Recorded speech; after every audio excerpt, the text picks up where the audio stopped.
What's up, guys? Fait que c'est l'épisode 2 des petites séries de je raconte mes histoires de voyage de vie. Puis aujourd'hui, on commence avec cette carte d'affaires-là, qui est pas vraiment une histoire de voyage, mais un petit peu, ça a du voyage d'inclus. C'est la première compagnie que j'ai commencé, Mountain Shuttle. C'était une compagnie de service de navette pour vers les stations de ski, dans le fond. Fait que le monde qui ont pas de char, qui habitent en ville, qui veulent faire du snow, du ski, whatever, vous connaissez sûrement la routine, guys, que vous vous réveillez super tôt, vous pognez le métro vers le Bonaventure, vous prenez le bus, vous avez vos skis, c'est fucking gossant.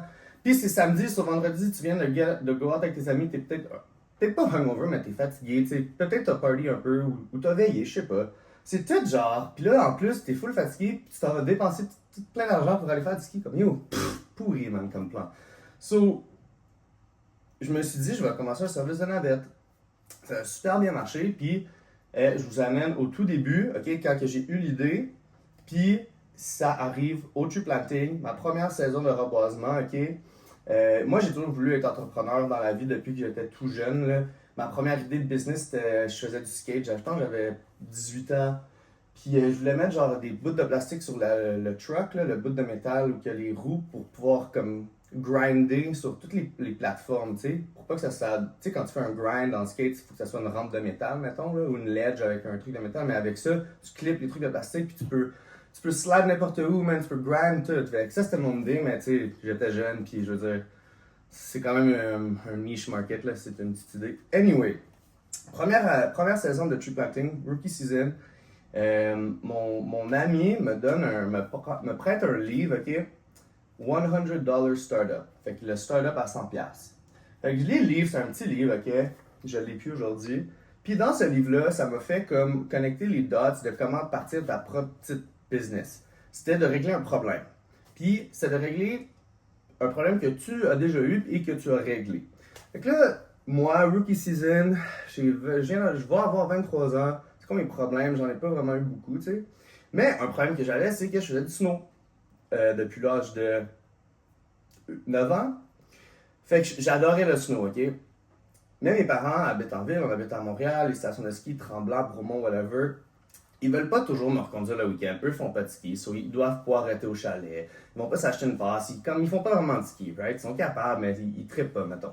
Fait que j'ai toujours le problème de oui, ils vont me reconduire, mais là, c'est comme, tes parents vont pas t'acheter une passe si tu vas pas souvent, right? Fait que ça devenait toujours un bug, genre. Fait que là, je trouvais des bus. Maman, il y a 10 rides de bus pour tant, 700$. Ah, ça fait 700$, man. Tu sais, je sais pas, dans le temps, on était dans le middle class, lower middle class, là. Fait que c'était pas possible. Fait que voilà mon problème que j'ai décidé de régler parce que dans ce temps-là, je voulais, oui, être entrepreneur, mais je voulais que ça soit nice. Je voulais que ça soit le fun. Je voulais que ça soit axé sur la passion. Je voulais pas. Je savais que j'étais capable de couper du gazon, right? De commencer une compagnie de gazon ou de laver des vitres. Je savais que j'étais capable, mais c'était pas nice, bro. C'est pas nice. C'est pas sick. Moi, je voulais que ça soit sick. Fait que j'ai fait un genre de mini blueprint. C'était une journée au tree planting où que j'avais callé off, ok? Puis j'étais pas vraiment malade. Mais je voulais vraiment comme lire le livre all day. Je voulais lock in. On dirait que j'avais l'idée, j'avais juste besoin d'une journée, man, où personne n'était au camp, right? Je voulais pas faire ça sur une journée off où tout le monde est au camp. Et de la musique, je voulais être tout seul, bro. Fait que j'ai choke ma journée, j'ai inventé une histoire. Whatever, que je suis malade, blabla. J'ai lock in dans ma tente, guys. J'ai lu le livre, j'ai fait le plan. J'avais l'idée, la navette, combien ça allait me coûter, je vais charger de temps, nanana. Bro, l'idée était born. Fait que de là, man, je commence à dessiner des petits logos, je commence à. Tu sais, on est en fin juin. Fait que, puis là, je voulais faire ça l'hiver, right? Puis là, j'avais comme 5 mois, mettons, à me préparer. L'acheter la vanne, tu sais, je plantais, j'avais un peu d'argent, tu sais. J'avais un peu d'argent que je saved up parce que je venais de planter. Comment j'allais dépenser tout cet argent-là pour, genre, créer ça, right? Fait que, durant les 5 prochains mois, tu sais, j'ai magasiné la vanne, j'ai pensé à quel genre de forfait j'allais faire, est-ce que j'allais faire des deals, j'ai essayé de créer un website. Regarde, mon premier website sur Wix était tellement laid en 2016, 2017, 2017 je pense, ou on venait avec 2018. J'étais à Concordia, fait qu'en 2016 2018. Fait que j'ai tout fait ça, j'ai fait un plan d'affaires les plans d'affaires, guys, honnêtement, là, j'ai jamais regardé ce plan d'affaires-là encore de toute l'expérience de ça. J'ai jamais ouvert le plan d'affaires, j'ai jamais eu besoin du plan d'affaires. Mais j'ai fait un plan d'affaires qui m'a pris 6 heures à faire, puis c'était tellement un waste of fucking time. Anyway, fait que j'ai tout fait ça. J'ai fait le logo, j'ai imprimé les cartes, j'étais tout stoked, puis je disais ça à tous mes amis, même à mes parents, puis tout le monde était comme. So, ils étaient pas tous. Ils voulaient que ça marche, right? Mais il y avait des doutes, man. Il y avait des gros doutes, right? J'étais le seul qui doutait pas, man. Moi, je pensais que c'était un crazy sick idea. Fac, comment j'ai get les clients, right? Ça, c'est la deuxième étape. J'avais les petites cartes d'affaires, j'avais le petit logo, j'avais la petite page Instagram, j'avais la petite vanne toute rouillée. Side story sur la vanne, juste après. Comment j'allais get les clients? Fait que moi, j'ai décidé que j'allais aller network avec la présidente du ski club de Concordia, ok, au bar, c'est quoi le bar avec le skate? Trash bar? Trash bar. J'aimais pas ça, c'est whack, man. Le bowl? Come on, it's only rails.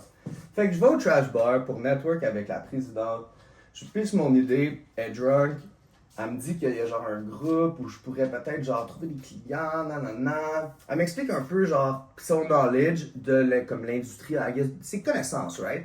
Ça, c'est mon ami qui m'a poussé, il a fait yo bro, le seul qui m'encourageait, right? Un des seuls. Tu devrais aller au networking event du ski club Concordia, tu devrais genre faire des connexions. J'étais comme ok bro, moi j'étais un peu antisocial, j'étais pas trop stoked, mais je l'ai fait, whatever. Puis, si je serais pas allé, bro, ça aurait jamais marché mon idée. Ou ça aurait fait une autre affaire, mais ça a vraiment work out. J'ai été capable de trouver, genre, savoir où trouver mes clients, où mettre mes pubs, à qui parler.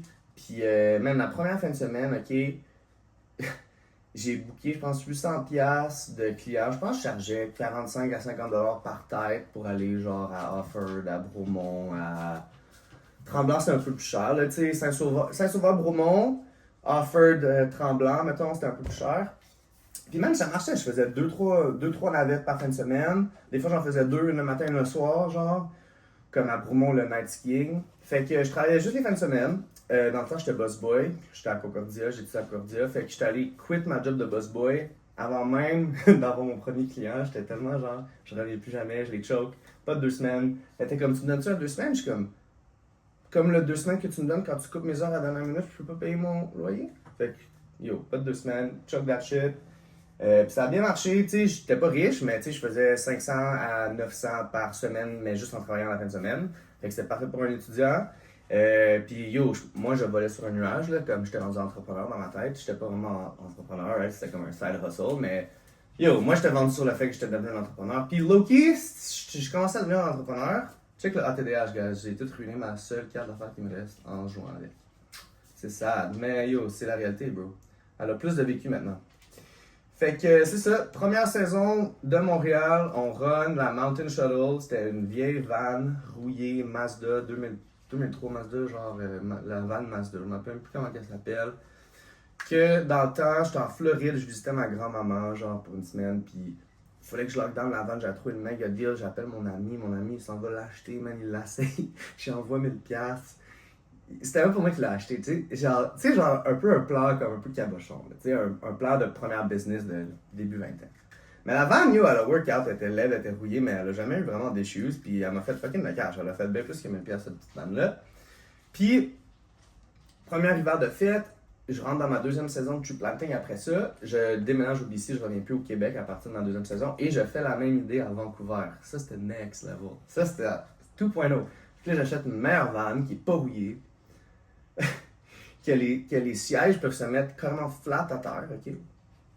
Fait que je dormais dans la van le soir, right? Fait que j'avais mes clients le jour, le soir, tout était flat, j'avais le rack de ski en haut, je mettais toutes mes affaires là, j'allais dormir. Quand je ramassais les clients, je mettais toutes mes couvertes, mes affaires dans le rack de ski. Fait que quand je ramassais mes clients, et ils se demandaient toujours pourquoi il y avait des skis au milieu de la vanne. Pourquoi il n'y a pas les skis en haut? Ah, il y a d'autres affaires. Ouais, il y a genre mon sleeping bag, mes coussins, mes couvertures. Tu sais, mais il y avait une belle place au milieu, là. C'était pas trop encombrant, mais c'était un peu comme. Ouais, pourquoi on appelle ça là? En tout cas. Fait que deuxième saison que je fais ça, le Mountain Shuttle, au BC, à Vancouver. Fait que j'allais à Grouse, j'allais à Cypress, j'allais à Whistler. Fait quand même legend, là, bro. Le petit gars de Montréal, bro. Fait que c'était Legendary, deuxième saison. Meilleur van pas rouillé. C'était tout était sick. La deuxième saison, yo, ça flyait. Là. Je me sentais bien. J'ai pas vraiment fait plus de cash, honnêtement. Parce que c'est ça que je réalisais. Tu peux pas scale. Tu peux pas. Y a pas plus de cash qui va se donner. Tu peux pas magiquement charger 2 fois plus cher. Faudrait que tu aies plus de van, plus de driver. Mais là, si c'est pas toi qui drive, tu dois payer un driver. Comme le profit que tu fais, ça vaut pas la peine de prendre le risque de genre avoir un véhicule, des employés qui conduisent. Ça, c'est des énormes risques dans une entreprise. Fait que ça a commencé à genre, si c'est ça pouvait pas être plus qu'un side hustle, à moins que vraiment là, je levelais up, là, mais je voulais pas. Tu sais, je trouvais pas ça si hot que ça. Je voulais pas trop level up là-dedans, je voulais pas acheter plein de vannes. Non, ça n'en ai pas. Fait que c'est la dernière saison que j'ai fait ça, puis, une petite parenthèse, le plus baller move, guys. Le mindset du hustler, man. Fait que je dormais dans le van, j'avais le client le jour. Mais quand je les conduisais à la station de ski, j'avais pogné une job de bar. Je travaillais au bar de la station de ski. Fait que je reconduisais les clients à la station de ski. Je commençais mon shift au bar. Mes clients, souvent, ils étaient comme, hey, c'est toi, hein? Fait que ouais, c'est un petit peu awkward, mais j'essayais toujours. Tu sais, je brisais la glace, je faisais des jokes, ça marchait tout le temps. Puis après ça, je reconduisais chez eux, puis je dormais dans le van. Man, j'ai save du cash, ce winter-là, c'était insane. Tu sais, le hustling vibe, là, tu sais, j'étais toujours fatigué, mais yo, you gotta make it, man. Je suis déménagé à Vancouver. Vancouver, c'est fucking cher. Je me suis dit, yo, je vais faire une année de van life, mad save up, tree planting. Je vais tout comme m'équiper, je vais level up, puis là, je vais pouvoir get un sick appart à Vancouver. Ça, c'était mon plan. Fait que, tu sais, guys, quand vous voulez quelque chose, il y a toujours les moyens, là. Comme, you know what I mean? You ready to do it or not? Fait que ça, c'est l'histoire du Mountain Shuttle, qui est devenu genre une fucking cigarette. Je pense que j'en ai d'autres. Je pense que mon père en a. Fait que c'est ça, gars, je voulais juste vous partager comme une histoire de. Ça n'a pas vraiment un rapport avec le planting, mais ça a un peu un rapport avec le genre de mindset que le planting va t'apporter. Comme, même si t'es pas genre un genre de go-getter naturellement ou un entrepreneur mindset comme moi, c'est pas tout le monde qui est comme ça. C'est correct, il faut pas tout devenir comme ça, faut juste être la meilleure version de toi. Mais le tree planting m'a définitivement comme aidé, tu sais, ça a commencé à, je plantais, j'avais toujours cette idée-là, ça s'est développé, l'idée à toi pourrait être totalement différente que moi de vouloir commencer une business. Mais le brainstorming que tu fais en plantant, yo, t'es toujours en train de faire la même chose toute la journée, comme ton cerveau, là, comme il pense à plein d'affaires que tu parles dans ta tête, mais tu sais, si tu veux prendre ce perdre dans ta tête puis le mettre en productif, yo, ça m'a construit une business, right? Fait que c'est juste pour vous partager comme un peu le mindset qui va derrière, genre le monde du tree planting. Fait que je veux pas garder la vidéo trop long. C'est ça. Fait que au prochain vidéo, guys, c'était l'épisode sur Mountain Shuttle. Peace!